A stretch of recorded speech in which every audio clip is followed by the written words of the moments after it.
Edu vs Edwards? Arsenal slide where Liverpool countered.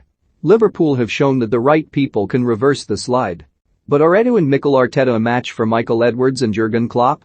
Arsenal are in a curious and unpleasant place. Their opening day exploits heightening fan frustration in a summer of failed pursuits and fuzzy transfer thinking. Arteta has until December to come good after a two-season free hit, but Edu has less than 2 weeks to make the necessary signings to give his manager a chance of Boxing Day in the dugout. Arsenal have so far signed Ben White, Albert Sambi-Lokonga and Nuno Tavares this summer, all young players with great potential. There's no problem with the transfers they have made this summer, but there may be a problem with the transfers they have failed to make. Oh, and the transfers they have already made in this curious era. The signings of Chelsea rejects David Luiz and Willian were stupid and lazy. They've pursued playmakers and strikers above their station and have big players on huge wages, not pulling their weight. There is a degree of misfortune. The form of Pierre-Emerick Aubameyang as he drove Arsenal to FA Cup glory meant they essentially couldn't not offer him a big deal. They didn't know he would do a Mesut Ozil.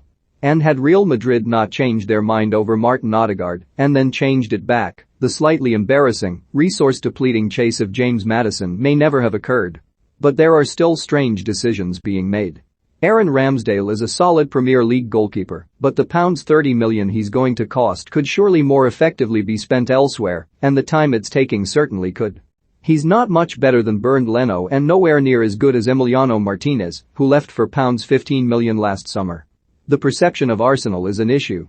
They're a big club, but that matters little to potential signings, who covet European football above all but their wage packets. They're in the same position now as Liverpool were in the summer of 2016. The first window in which Edwards led their transfer negotiations. It's important to point out that neither Michael Edwards in the time since, nor Edu since he was appointed Arsenal technical director in the summer of 2019, are in sole charge of transfers at their clubs. Raul Sanllehi, Arsenal's head of football until a year ago, must shoulder much of the blame for signings made before his exit. It's rarely clear who has played the leading role in transfers at Premier League clubs in 2021, so we're not praising or criticizing individuals, but the strategies, successes and failures of the clubs they represent. Edu's signings as technical director at Arsenal.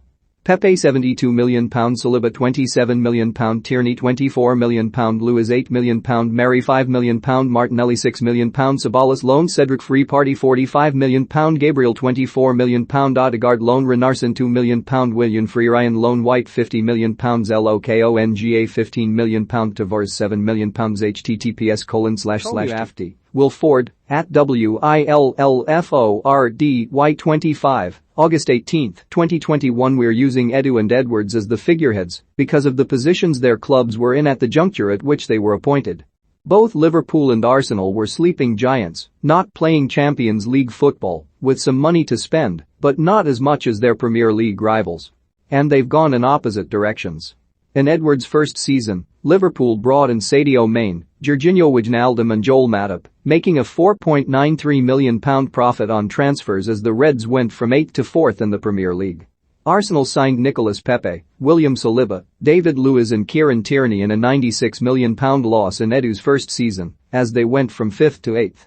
Mohamed Salah, Alex Oxlade-Chamberlain and Andrew Robertson were signed by Liverpool the following summer, with Virgil van Dijk joining in January, as they made a £9.5 million profit and retained 4th spot. Arsenal stayed 8th, having signed Thomas Partey, Gabriel, and Willian in a £59 million loss in Edu's second season.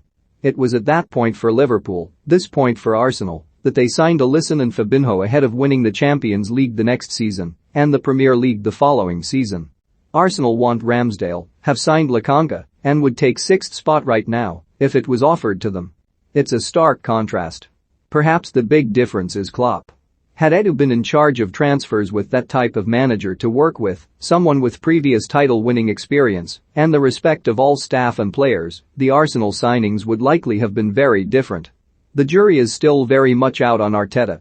It's hard to separate him from the Arsenal players, the club and the difficulties he finds himself in, given this is his first managerial post. And while the Arsenal boss needs a no-nonsense attitude to improve the professionalism and grit of his players, that stance also seems to constantly put him at odds with one or more members of the squad, creating friction and meaning the club is perceived to be more and more toxic, not an attractive landing spot for potential new signings. Conversely, if Arteta had Edwards to lean on to secure his transfers rather than Edu, Arsenal may also be in a very different situation. We don't know. All we do know is that one pairing got things very right and the other, thus far, has not. The good news for Arsenal is that Liverpool have shown that the slide is reversible. With smart signings and the right people in place to make key decisions, tides can turn and success, which looks a long way off for Arsenal right now, could be just 2 or 3 seasons away. But Edu needs to make those smart signings in the next fortnight to convince doubters that he may be that right person and give Arteta a hope of proving the same.